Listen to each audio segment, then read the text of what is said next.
Secret Agent Zora and Vanessa are out on Global, and today we're going to be talking about how you guys should be building this character for PvP and for PvE. So we're going to go over what skills you should upgrade first, what skill pages you want to equip on him, what gear you want to run on him, whether or not you should chase dupes to enhance him, and then what talents you want to do on his talent tree, as well as what teams is he going to fit well on.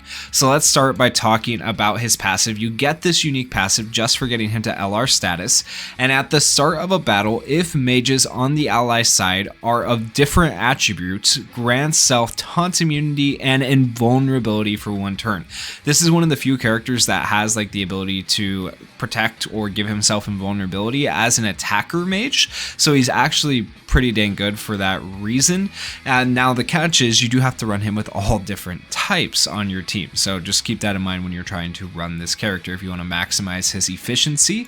And then for his skill 1, it is called Explosive Trap, grants self an SP plus 6 buff, which is massive. You can do that every turn if you want. Attacks after granting self a 20% increased attribute damage dealt buff. That is also pretty nice, that extra damage. But keep in mind, his speed is not the highest for an attacker, so like while getting that SP plus 6 is nice, it's not going to matter all that much if he doesn't get his turn fast enough, because you're not going to be able to get your SP back to do your ultimate skill fast enough if you don't have some speed on this guy. So we will be building him for a little bit of speed when we get to the gear. Now his skill 2 is called Secret Shot. It is a single target attack. It grants self protection for 2 turns. That protection is insane, right? So that kind of helps with the speed disadvantage, so you don't have to worry too much about him dying, at least, even if he doesn't have the most speed. However, that doesn't really help the rest of your team, so keep that in mind. And then attacks after granting self a 30% increased attribute damage dealt buff, okay? And then for his special skill, it is another single target attack, grants an extra turn upon killing an enemy. That's pretty good. We've seen that on other characters. That's really solid. But then I think it gets even better, because attacks after granting self a 50% increased attribute damage dealt buff. Now this means if you are taking on an enemy at a disadvantage with their attribute, you will do 50% extra damage. I wish this was just kind of like 50% extra damage regardless, but I mean, it's still okay. So I feel like that'll allow Zora to hit really hard, especially if you wanted to take on like a red enemy or something like that. Like that'll allow him to do pretty well. And then last but not least, his combo skill grants counterattack to self and partner mage for 2 turns. That's actually not bad for a combo attack either. Giving counterattack for 2 turns, I do think is fairly decent. Now, in terms of what skills should you upgrade first, I would go skill number 1 first. It's actually kind of a toss-up between special skill and skill number 1. They're both equally important, but I would go skill 1 first, because that gives you an extra SP back. So now you're getting 7 SP back, basically guaranteeing that every time you use your skill 1, you are getting your special skill back, which is really nice, right? So I would probably upgrade that first, but you could also go for the special skill first just to increase the overall amount of damage. I would say that's important too, especially if you want to get that extra turn upon killing an enemy to allow Zora to nuke. So like special skill or skill 1, either of those first, but for the sake of the video, let's say we go skill 1 first, special skill second, then I would probably do your skill 2, then I would do your combo skill in terms of upgrade priority. Now for skill pages, as you can see, I do not actually have the ideal skill page equipped to him. This is an okay skill page, okay? It gives all attack plus 14%. I think I actually have a couple more I could put into this. Yeah, I could put a couple more into this and enhance this one a little bit further, but I'm going to keep them separate for now, because I actually kind of want like 2 to 3 copies of this potentially skill page later on, because it's just a good filler skill page. But basically you could run any skill page that gives extra attack. So if we like look for an attacker skill page, right, it would like Julius' skill page would work fine as well. Wherever that is, it's probably equipped to Julius. But it does a similar thing here. So like, yeah, Julius' skill page, 10% increased all attack, right? So that's just a guaranteed increase in attack. This is a guaranteed increase in attack, right? So any skill page that increases attack will basically be good on the Zora. But in general, to be completely 100% transparent, honest, Zora's skill page is the best skill page you can equip to him because of the extra things that it does for you. So here I have Zora's skill page pulled up, and the passive is, if protection is present on self upon attacking, there is a 55 to 100% chance to attack after granting a 40 to 60% increased damage dealt buff. That is a flat damage dealt buff, not an attribute damage dealt buff, but just a damage dealt buff. So that is actually pretty good. Like, this is why I think this almost makes it necessary to have his skill page if you can, to make Zora usable. So at least one copy of his skill page makes a big difference. So 55% chance, and you can upgrade the amount of damage you do too from 40 to 60% if you upgrade the skill, but still, it's kind of worth it. And then his skill 2 as well gets upgraded to where now on your skill 2 you also get invulnerability for 1 turn. And so, I mean, or not, that's pretty dang important if you ask me. But, you know, I don't really know if there's a replacement for Zora's skill page. Like, the other ones you run can give you increased attack. Like, it's a good option if you really don't have it, but I do highly recommend, if you can get his skill page, to get his skill page. Now, moving on to the gear sets that you can run for Zora, you can actually build his gear set 2 different ways in general. You can do it like I have it right here, where you have 6 small pieces and 2 large pieces, and you're going to go for a 2-set build.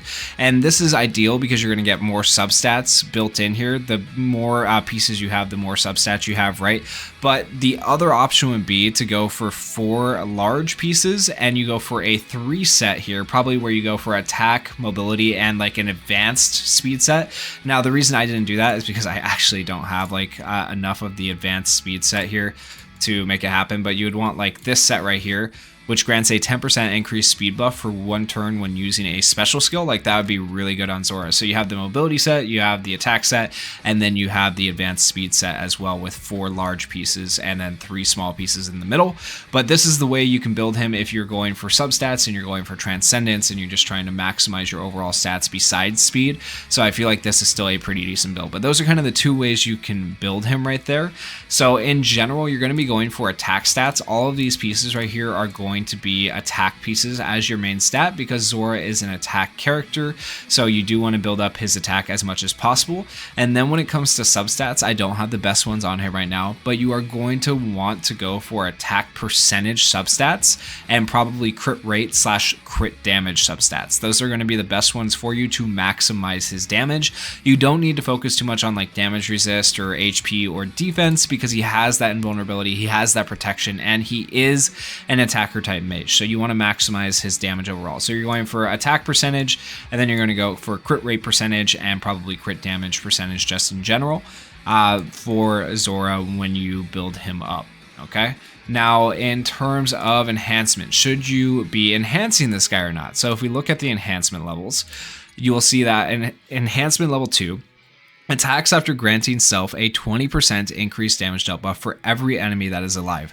I would say that's kind of worth it. If you can get him to dupe 2, it's kind of worth it. I think that's for, like, you know, light spenders, probably not for free to play. If you're free to play, I don't think you need him duped. If you're a light spender, it is worth getting him to 2 dupes, because that's going to help you out a bit. You also get more crit damage as well, which is nice. And then getting him to 5 stars, is that worth it? So you still get the 2-star buff of getting 20% for everyone that's alive, but then additionally, upon attacking, grant self a 40% increased damage dealt buff for every allied that is subdued. I think that's still decent. I personally am not the big, like, you get crit resist upon getting him to 4 stars right there, right? Like, I feel like the stats and the additional bonus isn't super necessary. I mean, if you really want to use this guy as your main attacker, but I feel like most people aren't going to be, I don't know. I feel like he's a character that doesn't really fit in super well. There's other attackers that people would rather use, to be completely honest, but I don't feel like it's worth chasing 5 dupes for him unless you're just a massive whale. So I would say either go for no dupes or go for 2 dupes if you are going to go for this character, just depending on where you're at and if you spend money on this game. Now, in terms of talents, this is how I would build his talent tree. I would actually maximize and finish his talent tree. This one specifically down here in the bottom right for speed, which, like I said, is important. That way you can put the speed stone in down here. But then I would go for damage dealt, and I would go for crit damage on the attack tree. This is probably the most important tree right here on him. For the defense, I would go for the endurance and the increased defense. So this increases your defense by 20%, and endurance gives you stacking defense and crit resist. And then for the support tree, I would go for the accuracy penetration, just give him as much damage as possible, and then the skill 2 cooldown, of course, so you can get that protection up as often as possible, which is going to be nice for Zora. So this is kind of how I would build his talent tree. Once again, if you can, this is a character I recommend if you're able, fully maxing out his skill tree and getting that done. Then that just leaves us with the teams that he can fit on. So there are kind of a few teams that Zora can fit on. I feel like he's limited though to the characters that you want to run him with. So I will say straight up that I feel like Zora most of the time is probably going to want to be ran with Valkyrie, Noelle, and Charlotte here, because while he can do decent damage, I feel like you want to run him alongside a defender who can also do a decent amount of damage and support him while defending him. So I feel like this is a pretty good comp. You also have the damage reduction from Charlotte, and then you also have Rill here. Rill is here for the speed support. And Rill is the character that can be changed out. This is the character, I'll show you a couple of different variations of this team, but this one right here, I really like this team because Rill can give the speed that you want to give to Zora to give him the turn advantage in order for him to be able to use his special. Then he uses his skill 1 to get his special back, and then he uses his special again, right? And basically the idea behind this team, the idea behind Zora is just to allow Zora to spam his special and kill people, because every time he kills someone, he gets an additional attack, right? Which is very big and very important. So I think like a team that's going to give Zora as many turns as possible is going to be the ideal or optimal team, so that way he can just spam and do what he needs to do. Now another option would be something like this, where you have Charlotte who can get back SP, and you also have Mimosa who can get back SP. You also have healing with Mimosa, so that would actually work out pretty well. That's just another option you could try to run, but keep in mind it's hard to run these two together, because then you lose part of Zora's passive when you're not running characters that are all of a different type. So you definitely want to keep that in mind. It's an option, but I don't feel like this is the best option. And then another option would be something like this, where you could run Zora, you could run Valkyrie, Noelle, you could run Charlotte, and then you could run William here. William will give the speed boost, right? And then we have the SP back, defense, and everything that this team has to offer. So this is just another option, but there's a bunch of variations basically on this team that you can run, but the centerpieces or the main pieces that I feel like are essential to making Zora work is Valkyrie, Noelle, and Charlotte. You can switch out that last character for a multitude of characters. You can even switch out like William here if you wanted to for Julius. Say you have Julius up to 125, you could run Julius, and Julius could be very good. Now keep in mind, as with the introduction of 125, a lot more characters, a lot more teams become available to us, because it just changes the way the characters work so much. But in general, these are some teams for Zora that I would try them out. Let me know how it went down in the comments. And if you guys did enjoy this build guide, please consider going down there, hitting that like button, and hitting that subscribe button. Thank you guys so much for watching. Peace.